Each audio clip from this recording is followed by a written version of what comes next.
예배에 나오신 여러분을 주님의 이름으로 환영합니다. 이 시간에 우리 함께 힘차게 성도여 다 함께 찬양하겠습니다. 박수 치면서 함께 찬양할까요? 아멘. 성도여 다 함께, 성도여 다 함께 할렐루야 아멘. 주 찬양하여라 할렐루야. 주보자 앞에서 택하신 은혜를 다 찬송하여라. 우리 조금 더 힘차게 함께 고백합시다. 마음 문을 열어라, 문을 열어라 할렐루야. 우리 믿음의 고백입니다. 온 하늘 울려라 아멘. 할렐루야. 인도자 되시며 친구가 되신 주, 그 사랑 그렇다 할렐루야.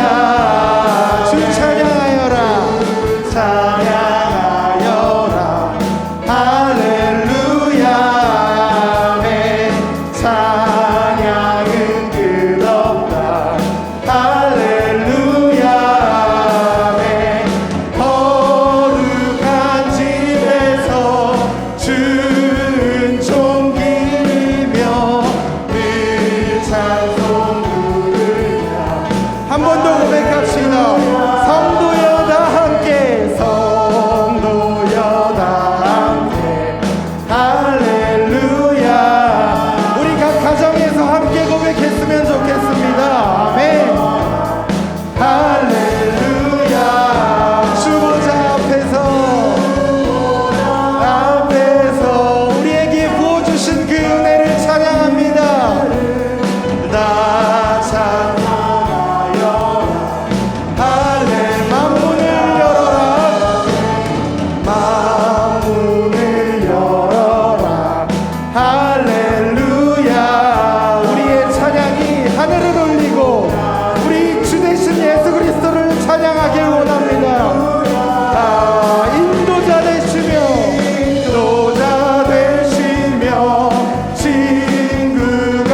예수 앞에 아뢰어라. 주 우리의 친구니 무엇이나 근심하지 말고 주 예수께 아뢰라.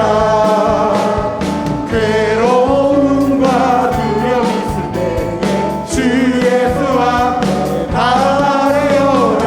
내일 일을 염려하지 말고 주 예수께 아뢰라. 고백합시다. 주 예수 앞에 아뢰어라. 주 우리의 친구니 무엇이나 근심하지 말고 주 예수께 아뢰라. 죽음 앞에 겁을 내는 자니 주 예수 앞에 아뢰어라. 하늘나라 바라보는 자여 주 예수께 아뢰라. 주 예수 앞에 아뢰어라. 주 우리의 친구니 무엇이나 근심하지 말고. 우리 1절과 3절 한 번 더 고백합시다. 마음속에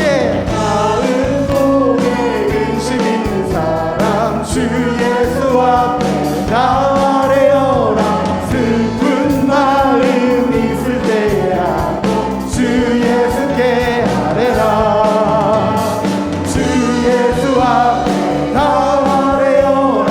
주 우리의 친구니 무엇이나 근심하지 말고 주 예수께. 괴로움과 두려움 있을 때에 주 예수 앞에 내일 일을 염려할 때에도 우리는 주님께 모든 것을 아뢰입니다. 주 예수 앞에 아뢰어라. 주 우리의 친구니 전심으로 고백합시다. 무엇이나 근심하지 말고 주 예수께 아뢰라. 아멘. 하나님께 영광의 박수 올려드리겠습니다. 아멘 아멘 할렐루야. 우리 오늘 주실 말씀을 기대하면서 찬양으로 계속해서 고백합시다.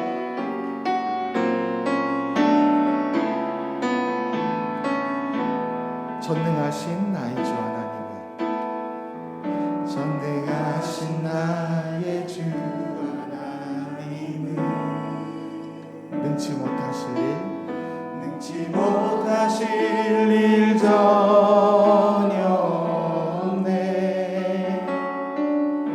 우리의 모든 방구도 우리의 모든 생각도 우리의 모든 꿈과 모든 소망도 신실하신 나의 주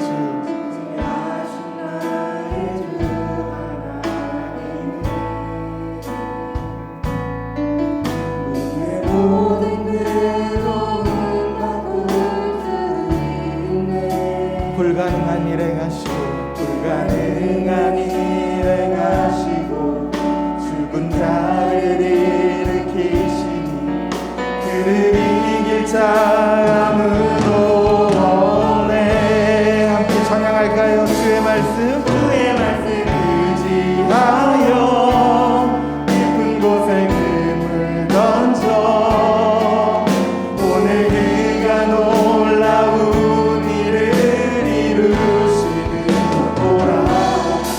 주의 말씀 의지하여 믿음으로 금을 던져 믿는 자에게 능치 못함 없네. 전능하신 나의 주 전능하신 나의 주 하나님은 능치 못하실 일 전혀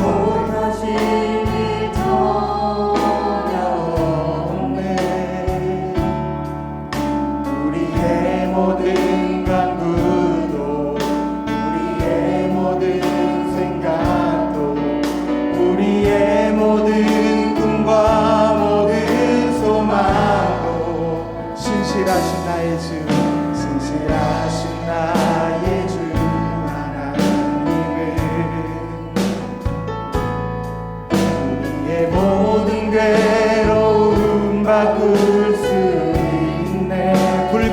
일 행하시고 아멘. 죽은 자를 일으키시니 그를 이길 자. 우리 각 가정에서 믿음으로 고백하길 원합니다. 주님의 말씀을 의지하여 주의 말씀을 의지하여 깊은 곳에 금을 던져 오늘 그가 놀라운 일을 이루시는 것보라. 주의 말씀 의지하여 믿음으로 금을 던져 아멘. 믿는 자에게는 우리 한 번 더 전심으로 고백합시다. 주의 말씀 의지하여 주의 말씀 의지하여 깊은 곳에 금을 던져 오늘 하나님께서 우리에게 행하실 놀라운 일들을 함께 고백하며 믿음으로 이 고백을 올려드리길 원합니다. 주의 말씀 의지하여 믿음으로 금을 던져 믿는 자에게 능치 못함 믿는 자에게 능치 못함 없네. 믿는 자에게 능치 못함 없네. 아멘.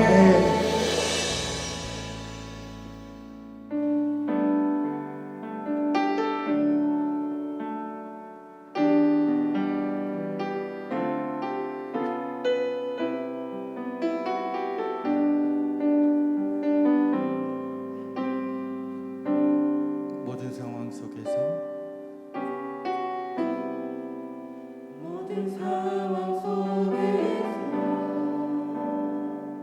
주님을 찬양합니다. 주를 찬양할지라. 주님은 우리의 큰 상급이시며 주는 너의 큰 상급 우리의 도움이심을 고백합니다. 큰 도움이시라. 주의 얼굴 구할 때 주의 얼굴 구할 때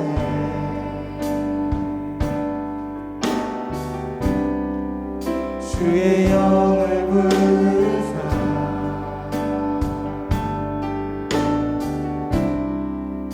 크신 사랑 안에서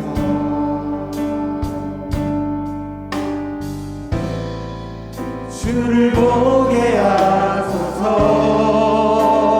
함께 고백합시다. 내 영혼이 확정되고 확정되어 싸우니 믿음에 눈들어 주를 바라봅니다. 내 영혼이 확정되고 확정되어 싸우니 믿음에 눈들어 주를 바라봅니다. 모든 상황 속에서 모든 상황 속에서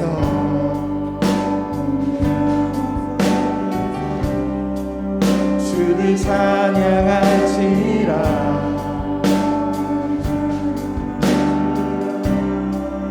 주는 너의 큰 상급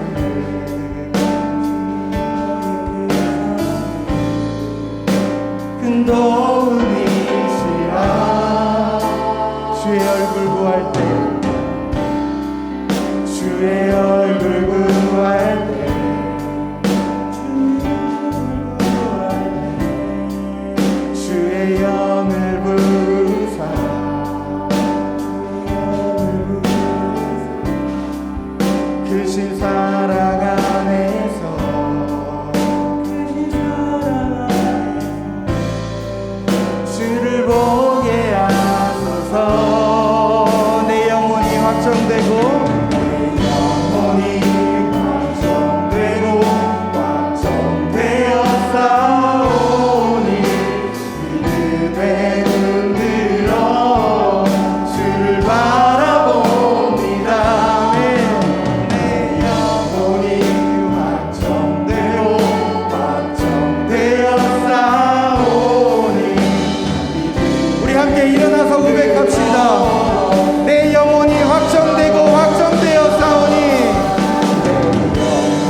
소리를 드립니다 주님.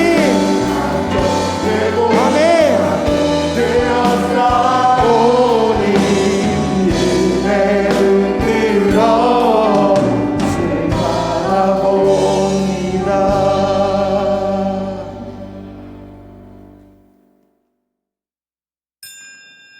하나님은 영이시니 예배하는 자가 영과 진리로 예배할지니라. 아멘.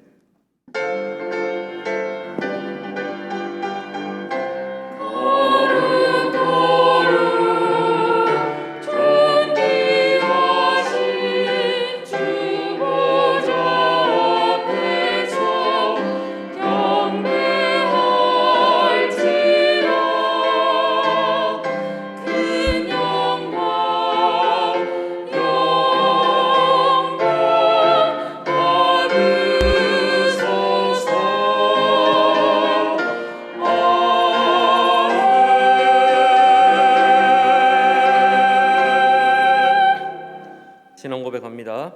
나는 전능하신 아버지 하나님 천지의 창조주를 믿습니다. 나는 그의 유일하신 아들 우리 주 예수 그리스도를 믿습니다. 그는 성령으로 잉태되어 동정녀 마리아에게서 나시고 본디오 빌라도에게 고난을 받아 십자가에 못 박혀 죽으시고 장사된 지 사흘 만에 죽은 자 가운데서 다시 살아나셨으며 하늘에 오르시어 전능하신 아버지 하나님 우편에 앉아 계시다가 거기로부터 살아있는 자와 죽은 자를 심판하러 오십니다. 나는 성령을 믿으며 거룩한 공교회와 성도의 교제와 죄를 용서받는 것과 몸의 부활과 영생을 믿습니다. 아멘. 한 주간의 삶을 돌아보며 참회의 기도를 드리겠습니다.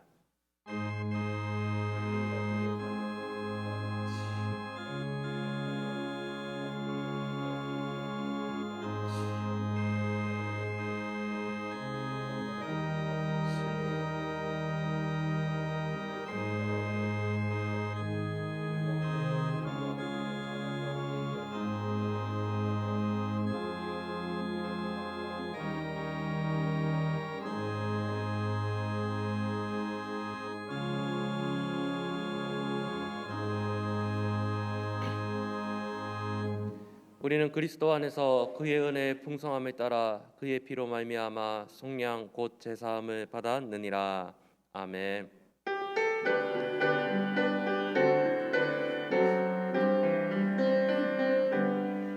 모든 영광을 하나님께,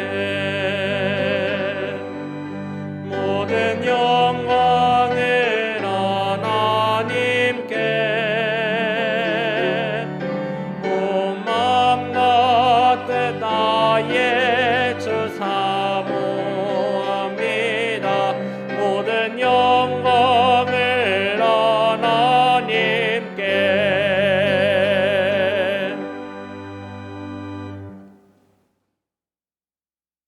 제1은 너는 나 외에는 다른 신들을 내게 두지 말라. 제2는 너를 위하여 새긴 우상을 만들지 말고 또 위로 하늘에 있는 것이나 아래로 땅에 있는 것이나 땅 아래 물속에 있는 것에 어떤 형상도 만들지 말며 그것들에게 절하지 말며 그것들을 섬기지 말라. 제3은 너는 내 하나님 여호와의 이름을 망령되게 부르지 말라. 제4는 안식일을 기억하여 거룩하게 지키라. 제5는 내 부모를 공경하라. 제6은 살인하지 말라. 제7은 간음하지 말라. 제8은 도둑질하지 말라. 제9는 내 이웃에 대하여 거짓 증거하지 말라. 제10은 내 이웃의 집을 탐내지 말라. 아멘.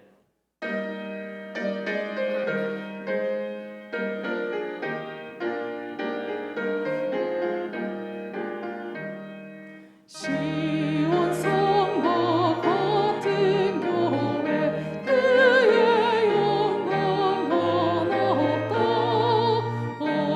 허락하신 말씀대로 주가 친히 세웠다. 반석 위에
구원의 반석이시여 선한 목자 되신 우리 주님, 적막한 인생길에서 우리를 빛 가운데로 인도하여 주시고 우리 영혼을 소생시키고 의의 길로 인도하시니 감사를 드립니다.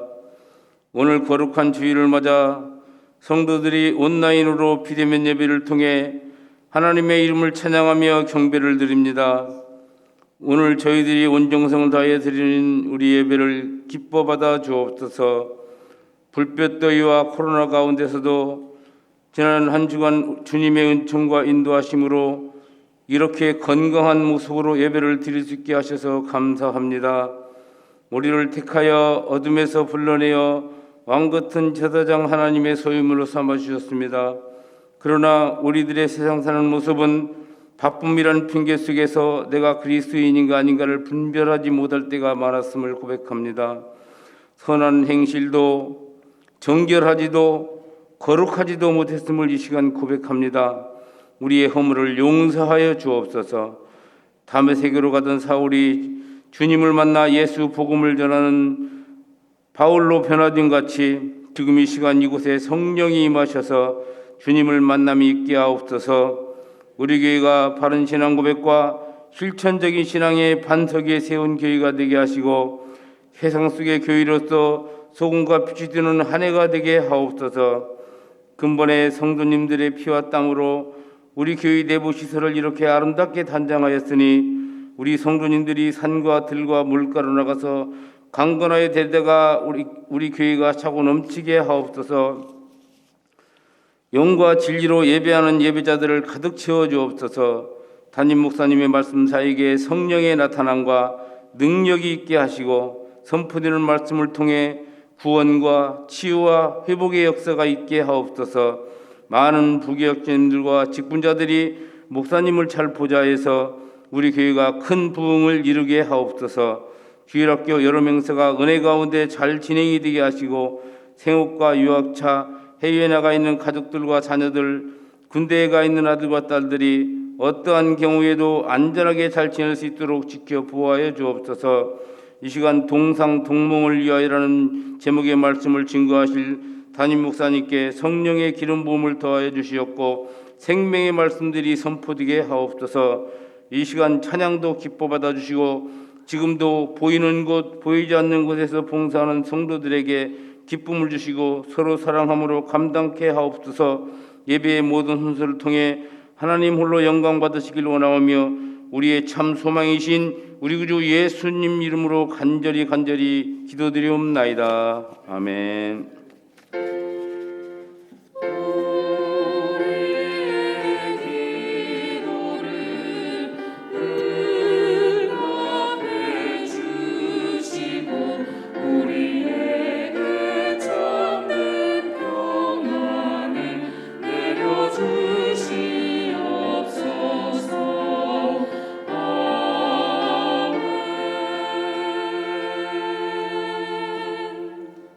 일어나서 하나님의 말씀을 받겠습니다.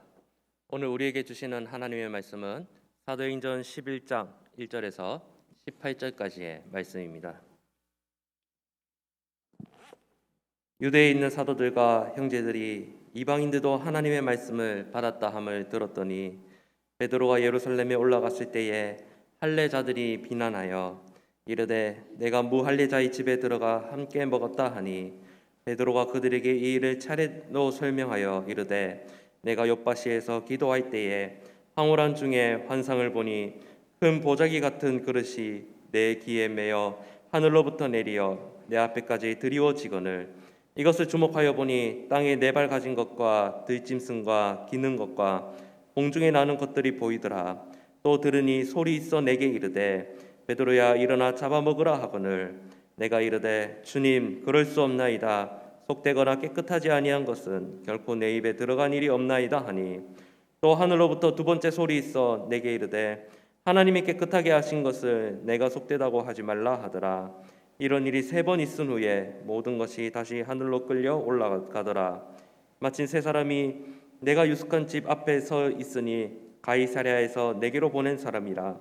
성령이 내게 명하사 아무 의심 말고 함께 가라 하시매 이 6 형제도 나와 함께 가서 그 사람의 집에 들어가니 그가 우리에게 말하기를 천사가 내 집에 서서 말하되 내가 사람을 욥바에 보내어 베드로라 하는 시몬을 청하라. 그가 너와 내 온 집이 구원받을 말씀을 내게 이르리라 함을 보았다 하거늘 내가 말을 시작할 때에 성령이 그들에게 임하시기를 처음 우리에게 하신 것과 같이 하는지라. 내가 주의 말씀에 요한은 물로 세례를 베풀었으나 너희는 성령으로 세례를 받으리라 하신 것이 생각났노라. 그런즉 하나님이 우리가 주 예수 그리스도를 믿을 때에 주신 것과 같은 선물을 그들에게도 주셨으니 내가 누구에게 하나님을 능히 맡겠느냐 하더라. 그들이 이 말을 듣고 잠잠하여 하나님께 영광을 돌려 이르되 그러면 하나님께서 이방인에게도 생명 얻는 회개를 주셨도다 하니라. 아멘.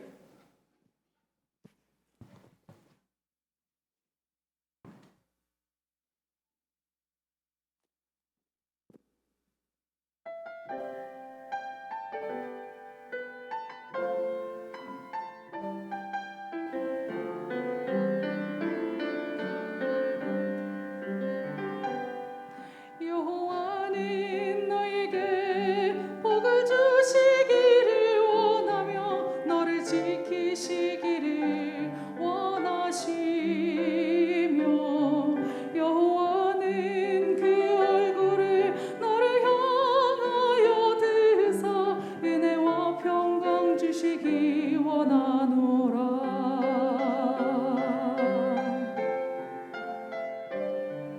여호와는 너에게 복을 주시기를 원하며 너를 지키시기를 원하시며 여호와는 그 얼굴을 너를 향하여 드사 은혜와 평강 주시기 원하노라. 너를 보배롭고 존귀하게 여기시는 하나님이 내 삶 속에서 내 약속을 신실하게 이루시리. 땅에 기름진 것으로 하늘에 신령한 것으로 너를 복 주시고 지키신 하나님이 너의 영혼 잘 되도록 은혜 베푸시며 영광으로 인도하시니.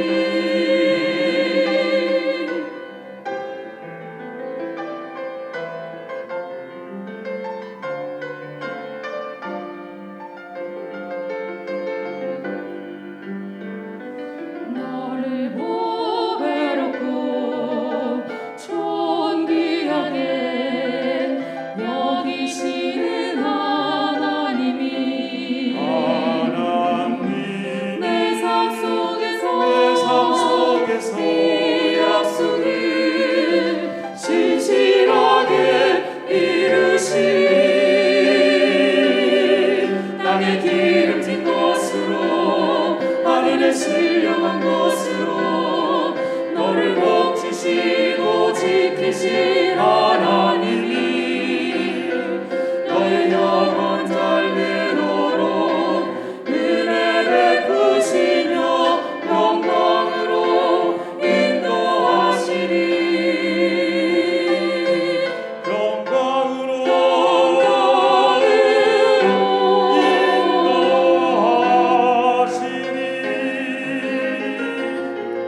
여호와는 너에게 복을 주시기를 원하며 너를 지키시기를 원하시며 여호와는 그 얼굴을 너를 향하여 드사 은혜와 평강 주시기 원하노라. 은혜와 평강 주시기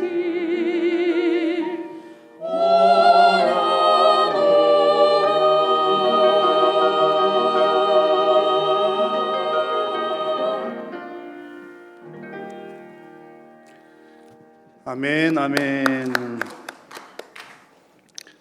이 귀한 찬양의 고백이 또 우리의 고백이 되기를 바라고 또 하나님께서 저와 여러분들에게 은혜와 평강 주시기를 간절히 소망합니다. 우리 함께 예배하시는 분들, 우리 각 가정에서 우리 가족들과 함께 이렇게 서로 인사하면 좋겠습니다. 하나님이 복 주시기를 빕니다. 하나님이 복 주시기를 빕니다. 감사합니다. 네, 교회 소식을 전해드리겠습니다. 여러분 이제 매스컴 통해서 보신 것처럼 4단계가 또 2주가 더 연장이 되어서 우리 교회는 이제 22일까지 온라인 예배로 진행을 합니다. 하지만 예배에 있어서 조금 변경이 된 사항이 있습니다. 현장에서는 이제 10%까지 우리 교회 경우에 이제 60명의 성도님들이 또 예배당에 나와서 함께 예배를 하실 수가 있겠습니다. 그래서 내일부터 이제 새벽 기도회, 수요 기도회는 충분히 여러분 오시는 숫자가 그 정도 되기 때문에 이제 자유롭게 이제 건강하신 분들 자유롭게 오시면 좋겠고요. 그리고 이제 다음 주일 한번 또 주말 정도의 문자 메시지 한번 드리겠습니다만 특히 이제 온라인 예배가 가능하신 분들은 가급적으로 또 불편하시더라도 온라인을 통해서 좀 예배를 하시면 좋겠고요. 또 온라인 예배가 힘드신 우리 어르신들이나 또 정말 나는 이렇게 현장에 와서 예배하지 않으면 죽을 것 같아 그런 분들이 더러더러 계십니다. 그런 분들은 다음 주일부터 이제 예배당에 오셔서 함께 예배하시면 좋겠습니다. 그래서 지금 온라인으로 예배 참여하고 계시는 우리 성도님들께서 그렇지 못한 분들 주변에 한번 살피셔서 이렇게 예배 오실 수 있도록 좀 안내를 해주시면 좋겠습니다. 만약에 이제 우리가 숫자가 좀 넘치게 되면 이제 본당에 다 숫자를 또 우리가 또 이제 질서는 지켜야 되기 때문에 숫자가 넘치게 되면 소예배실 쪽으로 장소를 또 안내를 할 수도 있다는 것 여러분 좀 염두에 두시고 좀 이해를 해주시면 좋겠고요. 또 그래도 만약에 우리가 숫자가 너무 넘치게 되면 또 다 별도로 안내를 드리도록 하겠습니다. 근데 지금까지는 우리 교회는 별 특별한 가이드가 없어도 적절하게 그 수위 조절이 잘 되어 왔습니다. 또 하나님께서 적당하게 또 순적하게 인도를 해 주실 것으로 생각을 합니다. 다음 주일은 우리 교회가 설립 42주년이 된 주일입니다. 그래서 하나님께 우리 교회를 세워주신 것 감사하는 마음으로 예배를 드리고자 합니다. 이렇게 어려운 때일수록 교회가 있다는 것이 얼마나 큰 힘이 되는지 모릅니다. 그래서 여러분 또 한 주간 또 주일 준비를 하시면서 하나님 우리 한일교회 세워주신 것 감사합니다 라는 마음으로 또 한 주간 보내시고 또 다음 주일에 감사의 예배를 또 함께 드릴 수 있기를 바랍니다. 성경 통독학교가 이제 내일부터 2주간 진행됩니다. 매일매일 분량을 정해서 카톡 공유된 카톡방을 통해서 분량을 알려드리고 개인적으로 읽으시고 또 읽었다는 이렇게 인증을 하는 그런 과정이 되겠습니다. 우리 각 교구장님들에게 문의를 해주시기 바라고요. 지금까지도 많은 분이 참여하고 계시고 이제 해마다 더 많은 분들이 참여를 하고 있습니다. 아직까지 참여하지 않으신 분들 용기를 내시고 힘을 내셔서 물론 하루에 지금 아마 한 2시간 정도는 시간을 내셔야 되긴 할 텐데 또 개인적으로 짬을 내시면 이렇게 집중적으로 한번 하실 수가 있겠습니다. 그래서 더 많이 참여하실 수 있기를 바랍니다. 우리 교회가 이제 출입 명부 작성하는 방식이 QR코드를 하기도 하고 또 수기 작성도 해왔었는데요. 아무래도 이제 또 대면 예배가 앞으로 차츰 진행이 되어도 또 한동안은 계속 이런 기록들을 남겨야 될 것 같습니다. 그래서 한꺼번에 또 많이 몰리는 시간대가 있기 때문에 안심콜 왜 이렇게 전화를 번호로 눌러서 출입 명부 작성하는 것 번호를 준비를 했습니다. 그래서 좀 광고에 나가시는 번호 여러분 한번 핸드폰에 저장을 해 두셨다가 예배 오실 때에 오시면서 바로 번호만 한번 누르시면 되거든요. 이 번호는 우리 교회 곳곳에 부착도 되어 있고 홈페이지에도 기록이 되어 있고 주보에도 나와 있습니다. 전화번호를 한번 저장을 해 두셨다가 이제 예배 오시는 분들은 오실 때마다 이 번호를 한 번씩 전화를 해 주시면 아마 훨씬 편리하게 잘 활용을 하실 수가 있겠습니다. 또 나머지 광고들 홈페이지를 통해서 또 문자 메시지를 통해서 알려드리도록 하겠습니다. 봉헌 찬송 드리겠습니다.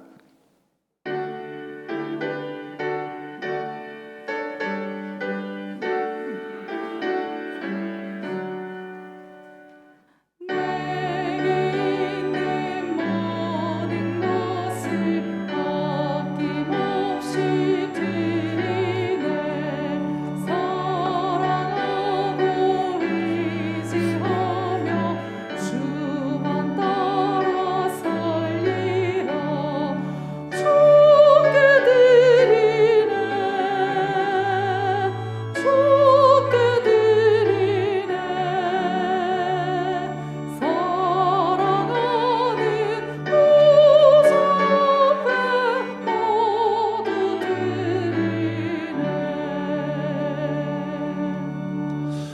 오늘도 영과 진리로 예배하는 자들을 찾으시는 살아계신 우리 하나님, 오늘 우리가 드리는 예배가 하나님께서 기쁘게 받으시는 귀하고 복된 예배가 되게 하여 주옵소서.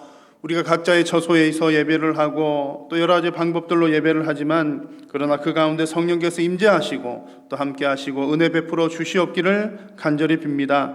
하나님, 우리가 함께 모여서 또 한 마음으로 또 한 목소리로 예배하는 날이 속히 이르를 수 있도록 하나님 은혜를 더하여 주시옵소서. 오늘 이 시간 예배에 또 참여하면서 우리 마음과 정성을 담아 주님 주신 은혜에 감사하며 귀한 물질을 주님 앞에 올려드립니다. 하나님께 드리는 이 물질이 쓰이는 곳곳마다 영혼을 구원하고 또 주님의 몸된 교회를 거룩하고 건강하게 세워나갈 수 있도록 하나님 은혜 위에 은혜를 더하여 주시옵소서. 사랑하는 성도님들, 각 가정과 생업 위에 하나님께서 늘 동행하여 주시고 또 은혜 베풀어 주심으로 이 땅을 살아가는 동안 물질로 인하여 건강으로 인하여 어려움 당하지 않도록 하나님 은혜 위에 은혜를 더하여 주시옵소서. 무엇보다도 우리 모든 가족들이 예수님 함께 믿는 예수님 믿는 가정 되기를 간절히 소망합니다. 특별히 우리 자녀들에게 믿음이 잘 전수가 될 수 있도록 주님 도와주시고 믿지 않는 가족들에게 믿음을 선물로 허락하여 주시옵소서. 코로나19를 비롯한 이 땅의 모든 문제들도 하나님 손에 맡겨드리오니 주님의 뜻과 때를 따라 이 땅을 고치시고 회복시켜 주옵소서. 오늘도 하나님 말씀을 들을 때에 성령께서 조명하여 주시고 진리를 깨달아 알게 하시며 하나님의 말씀에 아멘으로 순종하는 귀하고 복된 우리 모든 성도님들 되게 하여 주옵소서. 예수님의 이름으로 기도드립니다. 아멘. 아마 우리 성도님들께서 이런 경험들이 한 번쯤은 다들 있으실 것 같습니다. 이제 명절 같은 것 때에 이렇게 부모님께 인사를 드리러 갈 때 한 가족이 한 차를 타고 가잖아요. 한 차를 타고 가는데 아마 이제 한 가족이 같은 작은 공간 안에 있긴 하지만 가족들의 마음은 다 제각각 다를 수가 있습니다. 당연히 부모님 뵈러 가니까 효도하러 가는 마음으로 가는 가족 중에 누군가가 있을 수 있겠고요. 또 그런데 혹 어떤 가족 중에 한 명은 화를 면하기 위해서 부모님 찾아뵙고 인사드리지 않으면 혼나니까 화를 면하기 위해서 가시는 분 있을 수도 있습니다. 그리고 또 아마 손자 손녀들 자녀들은 이제 할머니 할아버지 뵈면 용돈을 주시니까 용돈 받을 마음에 이제 설렌 가슴으로 가는 그런 경우도 있을 수가 있지요. 이런 경우들을 두고서 우리가 이런 말들을 사용합니다. 동상이몽이로구나. 이제 같은 침상에서 다른 꿈을 꾼다는 그런 내용이죠. 이 말에 이제 어원 출처는 명확하지 않다고 하는데 여튼 그 중국의 남송의 학자인 진량이라고 하는 사람이 자주 사용했던 말이라고 합니다. 이제 그 당시에는 전쟁이 많은 때였는데 전쟁을 할 때에 이 나라 저 나라가 이렇게 연합해서 전쟁을 일으키곤 했습니다. 그런데 이제 연합군들이 함께 연합해서 저 상대방 적군을 이겨야 되는데 함께 모인 그 연합군들의 마음은 다 제각각이었다라는 거죠. 각자가 다 자기 자국의 이익만을 생각하면서 이제 전쟁에 임했더라라는 맥락에서 또 많이 사용되었다고 합니다. 여튼 지금도 여러 가지 상황에서 이 동상이몽이라고 하는 말을 사용하곤 합니다. 좀 전에 말씀드린 것처럼 우리 가족이 적은 숫자의 가족들이 어디를 갈 때에 또 이제 그런 다른 마음들이 생기기도 하고요. 더 많은 사람들이 모인 공동체에서는 아마 더더욱 각자의 마음들이 다 다르기 때문에 각자가 다른 꿈을 꾸고 기대하는 일들이 더 빈번하게 일어날 수가 있습니다. 우리가 예수님 믿는 하나님 믿는 공동체인 교회에서도 그런 일들이 꽤 많이 일어날 수가 있습니다. 각자가 꿈꾸고 기대하는 바가 다른 것이죠.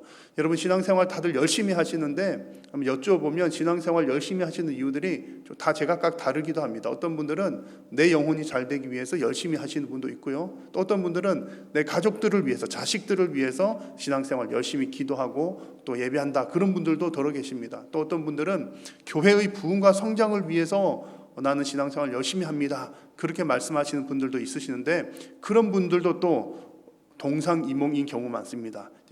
꿈이 제각각이라는 거죠. 어떤 분은 교회가 부흥하고 성장하기 위해서는 이제 건물이 잘 지어져야 됩니다라는 마음으로 교회를 건축하는 꿈을 꾸면서 신앙생활 열심히 하는 분들이 있는가 하면 또 어떤 분들은 사람이 중요합니다. 그래서 어쨌든 우리 교회가 1,000명, 2,000명, 10,000명 모이는 교회가 되도록 힘써야 됩니다. 그런 꿈을 꾸시는 분들도 또 더러 있기도 합니다. 자, 이 모든 꿈들은 다들 나름대로 근거를 가지고 있지요. 내가 잘 돼야 남을 도울 수 있는 일이고, 또 자녀들이 잘 되기를 바라는 것은 누구나가 똑같은 마음입니다. 사람도 중요하고 건물도 정말 유용하게 쓰임을 받습니다.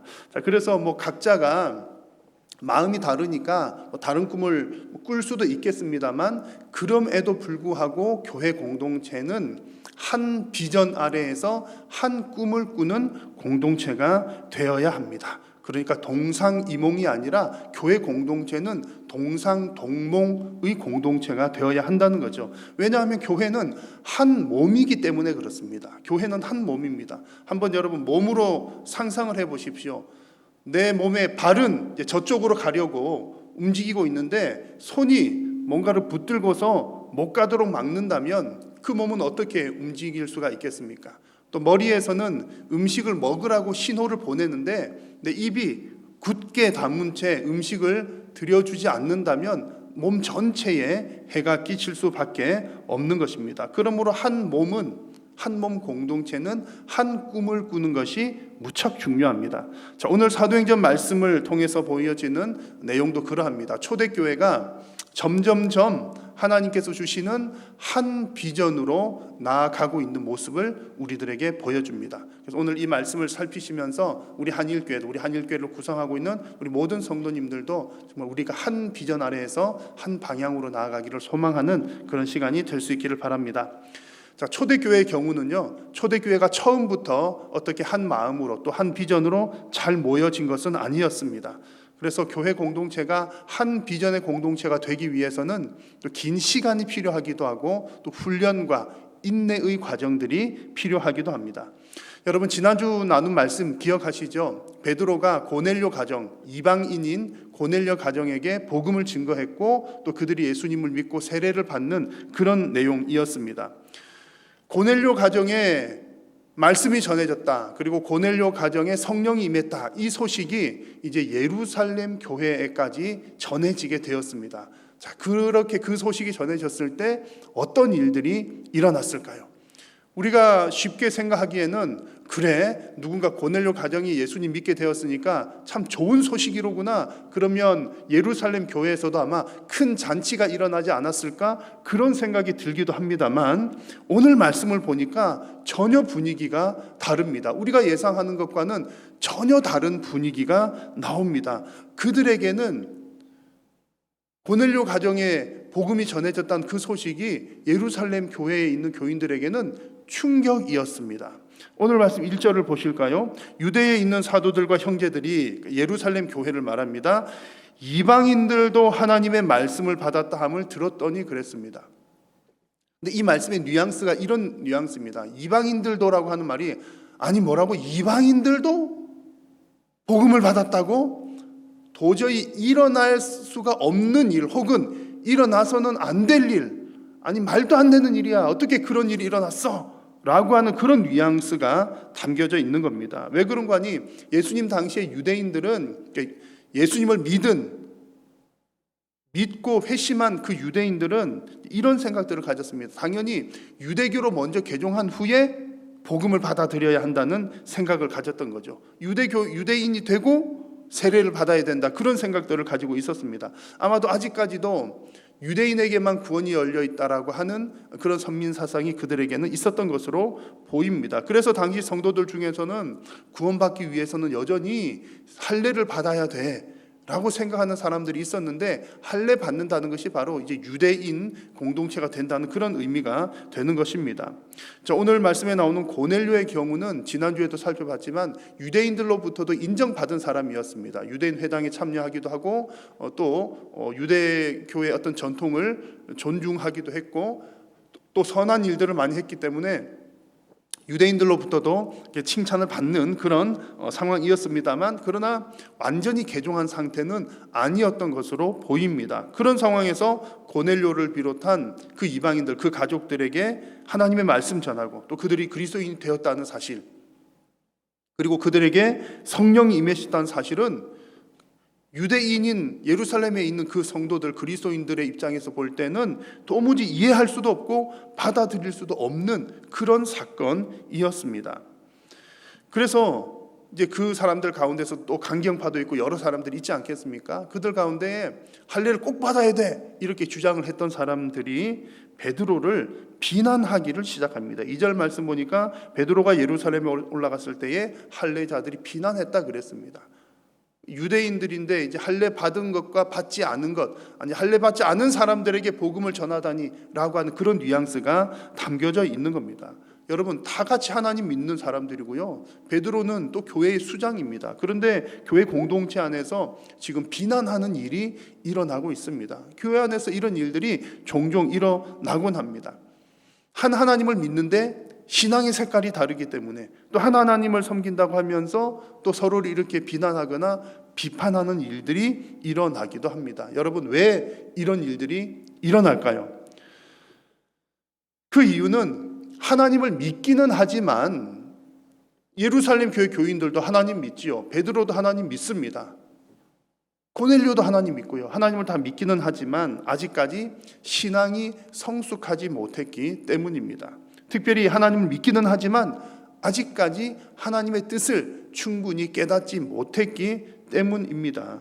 그래서 오늘 본문에 이 할례 받은 사람들이 베드로를 이렇게 비난을 했던 것은 하나님 말씀에 이렇게 되어 있었으니까 너가 잘못한 거야 이렇게 비난한 것이 아니라 그들의 유전, 그들의 전통을 따라 지금 베드로를 비난하고 있는 겁니다. 그러니까 하나님을 향한 열심이 있기는 있지만 하나님의 말씀을 정확하게 이해하고 있었던 것이 아니라 그저 자기들의 규칙, 자기들의 전통을 따라 그냥 했던 것, 열심을 냈을 뿐인 것입니다.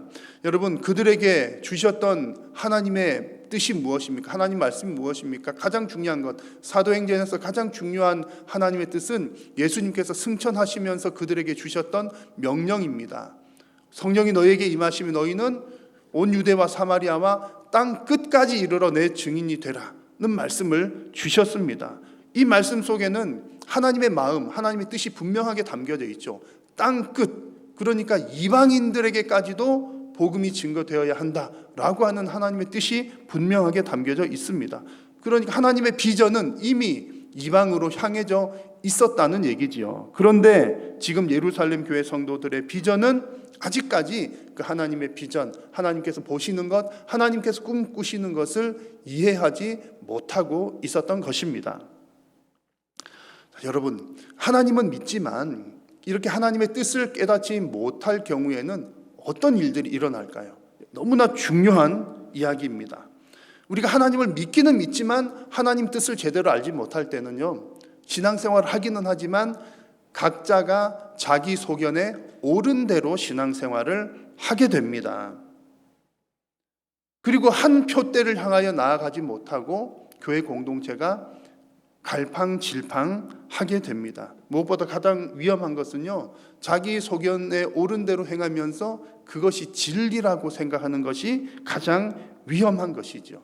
지금 예루살렘 교회 교인들이 이 한 부분에 있어서는 그런 겁니다. 아니, 당연히 할례를 받아야 예수님 믿고 세례를 받는 것이지.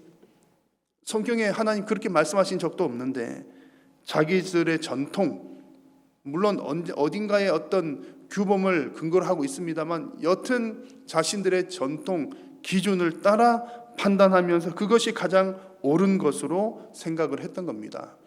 그래서 믿음 좋은 사람들끼리도 연합하지 못하는 이유들이 바로 여기에 있습니다.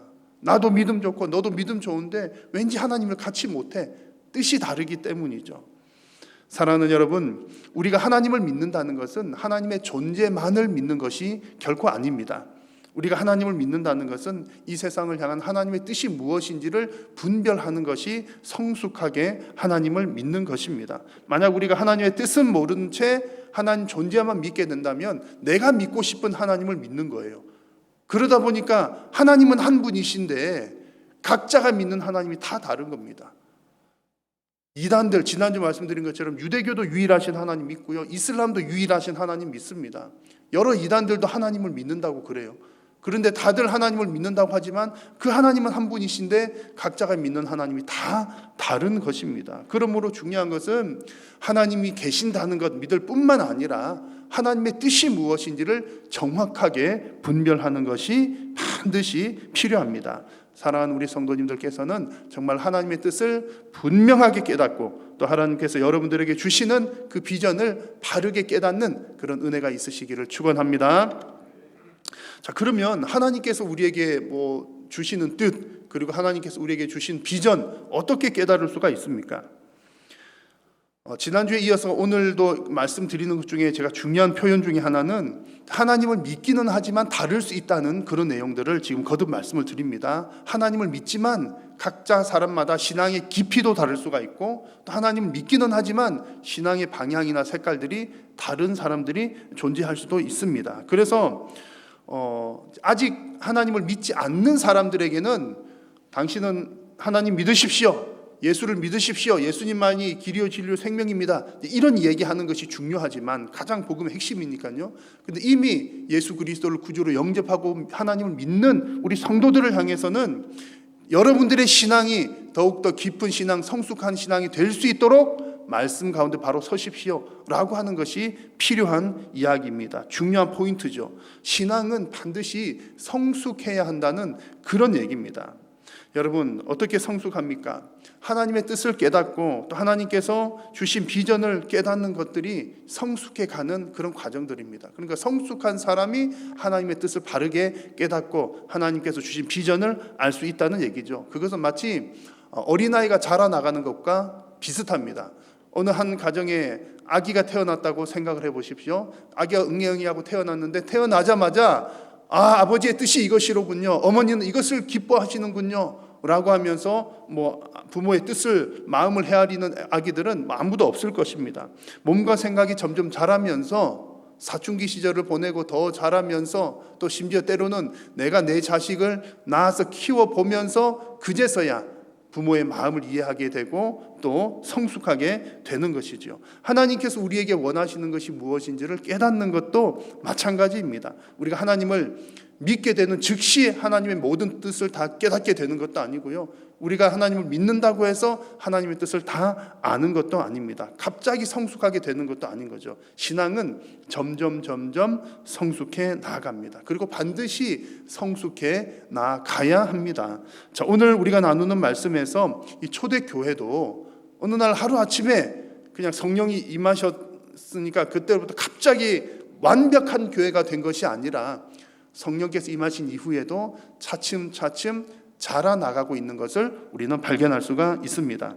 자, 오늘 이 초대교회가 자라나간다는 것을 이해하기 위해서 사도행전의 앞부분을 조금 제가 언급을 해보겠습니다. 오늘 우리가 읽은 말씀은 지금 우리가 11장을 읽었잖아요. 그런데 이제 앞서 1장에서 7장까지는 예루살렘의 교회가 세워지는 과정을 보여줬고요, 7장까지. 그리고 8장에서는 그 박해를 받아서 성도들이 유대와 사마리아로 흩어지면서 복음을 전했다는 내용이 나왔습니다. 예루살렘에서 유대와 사마리아로 흩어지죠. 그리고 9장에서는 사울이 회심하는 장면이 나왔고 9장 마지막 부분과 또 이제 10장에 이르러서는 고넬료 가정은 이방인의 대표가 되는 그런 사람이거든요. 이 고넬료에게 복음이 증거가 되는 그런 내용이 나왔습니다.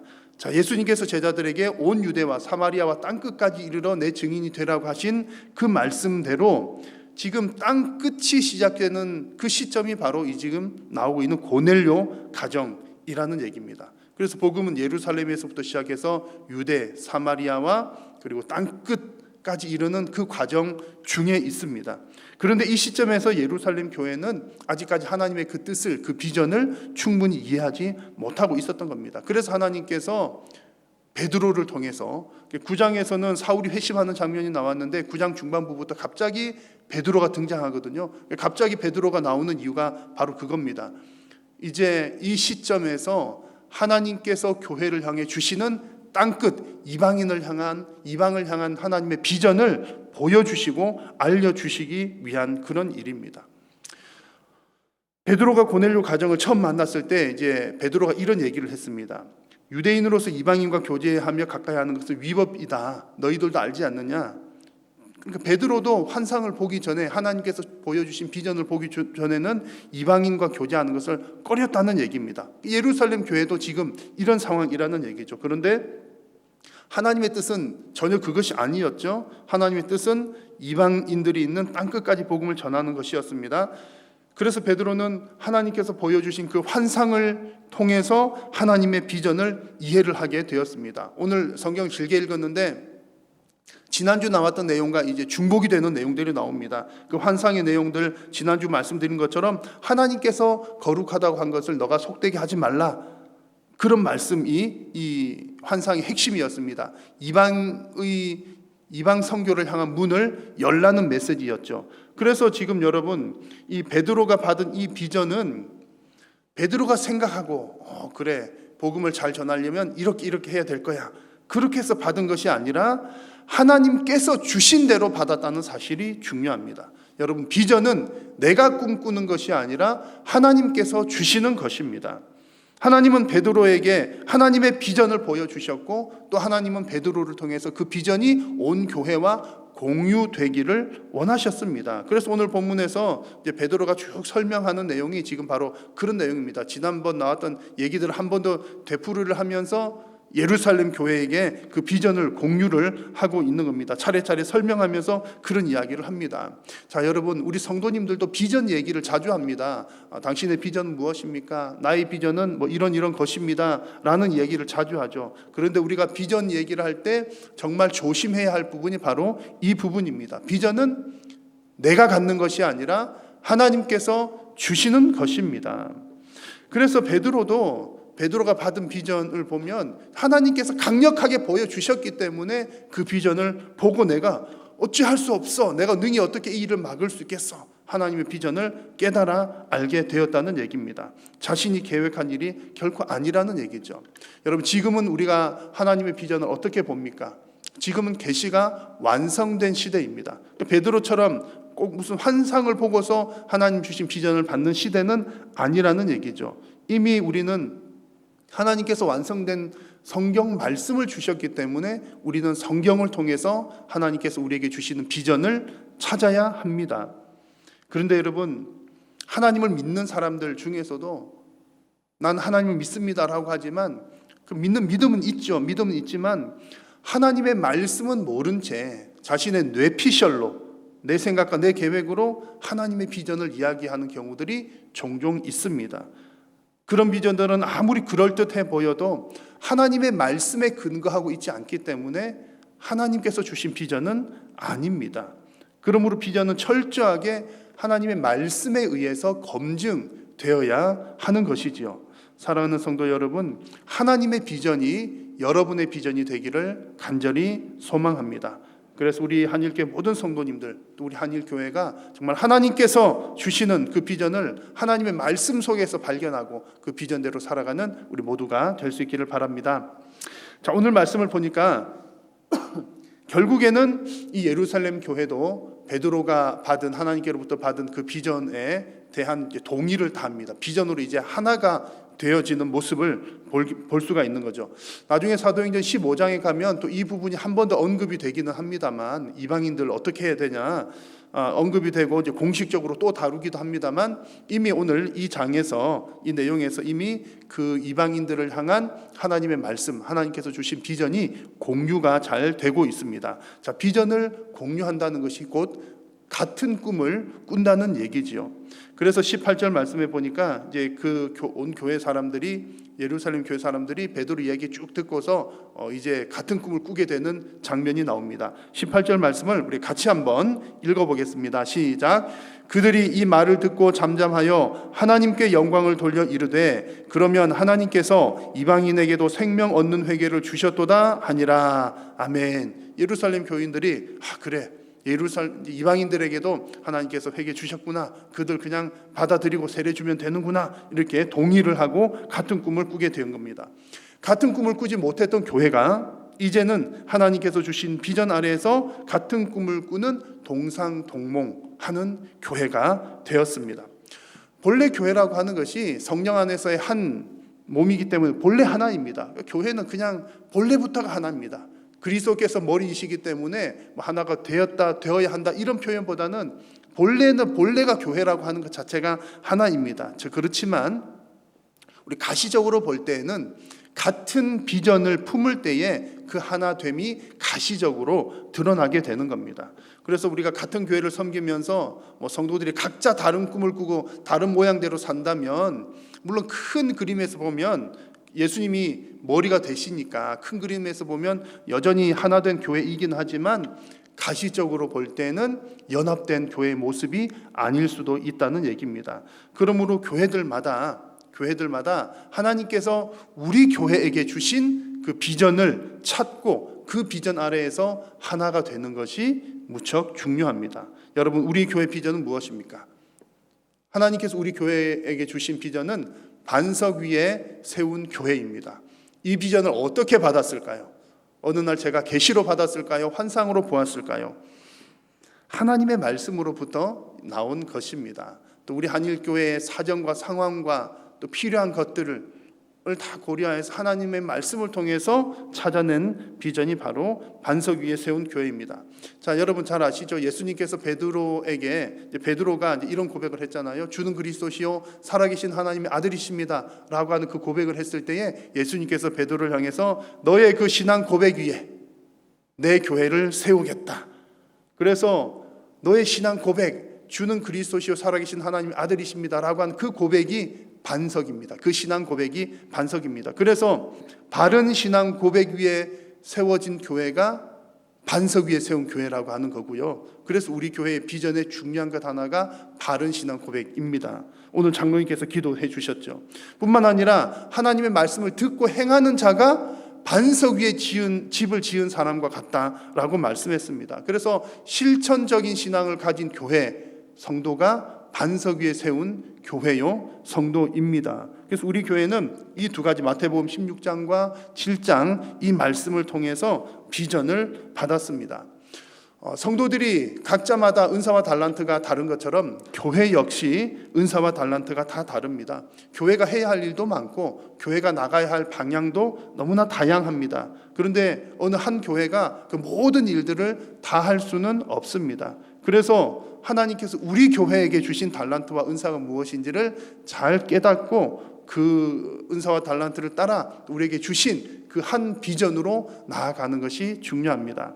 여러분, 오늘 우리가 사도행전 말씀을 통해서 본 것은 이방인 선교, 이방에게 문을 열어야 된다라고 하는 그 한 비전으로 세워져 갔던 그 초대교회처럼 오늘 우리 한일교회도 반석 위에 세운 교회의 비전으로 우리가 동상동몽하면서 우리 교회와 성도님들 모두가 날마다 성숙해 나아갈 수 있기를 주님의 이름으로 간절히 축원합니다. 기도하겠습니다. 살아계신 우리 하나님, 은혜를 감사합니다. 우리에게 하나님의 비전을 허락하시고 또 한 비전 아래에 우리가 함께 같은 꿈을 꾸며 앞으로 믿음의 신앙생활을 전진해 나아갈 수 있도록 인도해 주시니 감사합니다. 사랑하는 우리 한일교회 또 한일교회 모든 성도님들이 반석 위에 세운 교회로 날마다 성숙해 나아가는 귀하고 복된 성도님들이 다 되게 하여 주옵소서. 예수님의 이름으로 기도드립니다. 아멘.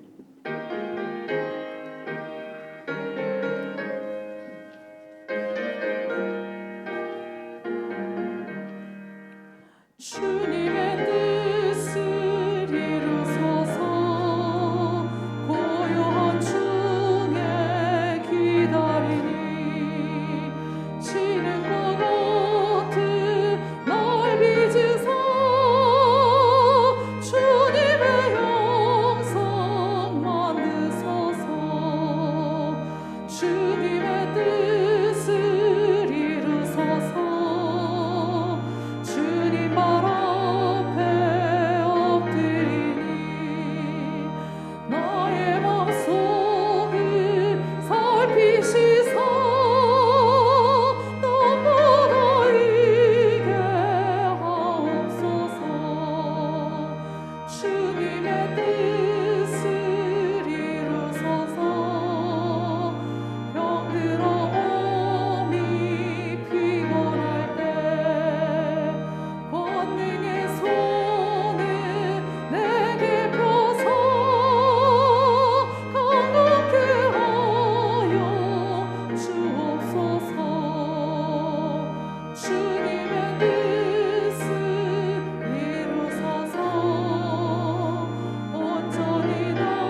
여호와는 내게 복을 주시고 너를 지키시기를 원하며 여호와는 그의 얼굴을 내게 비추사 은혜 베푸시기를 원하며 여호와는 그 얼굴을 내게로 향하여 두사 평강 주시기를 원하노라.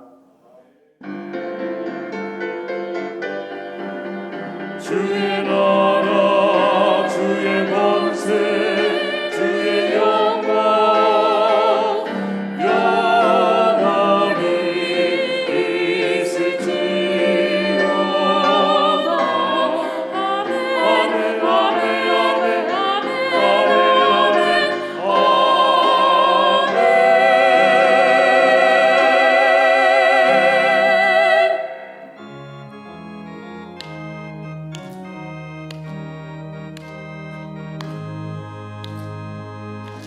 살아계신 주 나의 참된 소망 걱정이시 전혀 없네. 사랑의 주 내올 길이 너니 내 모든 삶의 기쁨 늘 충만하네. 예배를 마쳤습니다. 한 주도 주 안에서 승리하시길 바랍니다.